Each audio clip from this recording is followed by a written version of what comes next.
ಇನ್ಮುಂದೆ ವಾಹನ ಸವಾರರು ಕಂಡಲ್ಲಿ ತಮ್ಮ ವಾಹನಗಳನ್ನ ನಗರದೊಳಗೆ ನಿಲ್ಲಿಸುವಂತಿಲ್ಲ. ಒಂದೊಮ್ಮೆ ನೋ ಪಾರ್ಕಿಂಗ್ ಸ್ಥಳದಲ್ಲಿ ವಾಹನಗಳನ್ನು ನಿಲ್ಲಿಸಿದ್ರೆ ಮೂಡುಬಿದ್ರೆ ಪೊಲೀಸರು ವಾಹನಗಳನ್ನು ಲಾಕ್ ಮಾಡುವ ಮೂಲಕ ಬಿಸಿ ಮುಟ್ಟಿಸಲು ಮುಂದಾಗಿದ್ದಾರೆ. ಇಂದು ಹಲವು ವಾಹನಗಳಿಗೆ ಪೊಲೀಸರ ಲಾಕ್ ಬಿದ್ದಾಗಿದೆ. ಮೂಡುಬಿದ್ರೆ ನಗರದಲ್ಲಿ ವಾಹನ ಸವಾರರು ತಮ್ಮ ವಾಹನಗಳನ್ನು ಸಿಕ್ಕ ಸ್ಥಳದಲ್ಲಿ ನಿಲ್ಲಿಸ್ತಾ ಇದ್ರು. ಇದರಿಂದಾಗಿ ಸಾರ್ವಜನಿಕರಿಗೆ ವಾಹನ ಸಂಚಾರಕ್ಕೆ ತೊಡಕಾಗ್ತಾ ಇತ್ತು.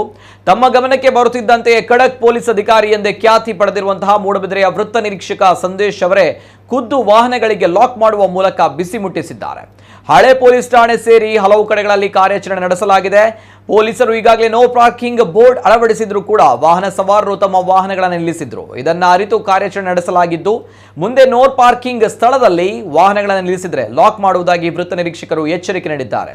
ಚುನಾವಣೆ ಹಿನ್ನೆಲೆ ಸಿಪಿಐ ಸಂದೇಶ್ ಅವರು ಬೇರೆ ಕಡೆ ವರ್ಗಾವಣೆ ಆಗಿದ್ರು. ಆದ್ರೀಗ ಮತ್ತೆ ಅಧಿಕಾರ ವಹಿಸಿಕೊಳ್ಳುತ್ತಿದ್ದಂತೆ ನಗರವನ್ನ ಟ್ರಾಫಿಕ್ ಮುಕ್ತಗೊಳಿಸಲು ಪಣ ತೊಟ್ಟಿದ್ದಾರೆ. ಸಂದೇಶ್ ಅವರು ಅಪರಾಧ ಪ್ರಕರಣಗಳಿಗೆ ನಿಯಂತ್ರಣ ಹೇರುವ ಜೊತೆಗೆ ಸಂಚಾರ ವ್ಯವಸ್ಥೆಯನ್ನು ಕೂಡ ಸರಿಪಡಿಸುವಲ್ಲಿ ಮಹತ್ವದ ಕಾರ್ಯ ನಡೆಸ್ತಾ ಇದ್ದಾರೆ.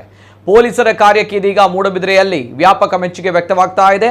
ಇನ್ನು ಮುಂದೆ ಮೂಡುಬಿದ್ರೆಯಲ್ಲಿ ವಾಹನಗಳನ್ನು ಅಡ್ಡಾದಿಡ್ಡಿಯಾಗಿ ನಿಲ್ಲಿಸೋದು, ಕಣ್ಣು ಕುಕ್ಕುವ ಹೆಡ್ಲೈಟ್ ಅಳವಡಿಕೆ ಮಾಡುವವರ ಮೇಲೂ ಕೂಡ ಕ್ರಮ ಕೈಗೊಳ್ಳುವ ಎಚ್ಚರಿಕೆಯನ್ನು ಕೂಡ ಅವರು ನೀಡಿದ್ದಾರೆ.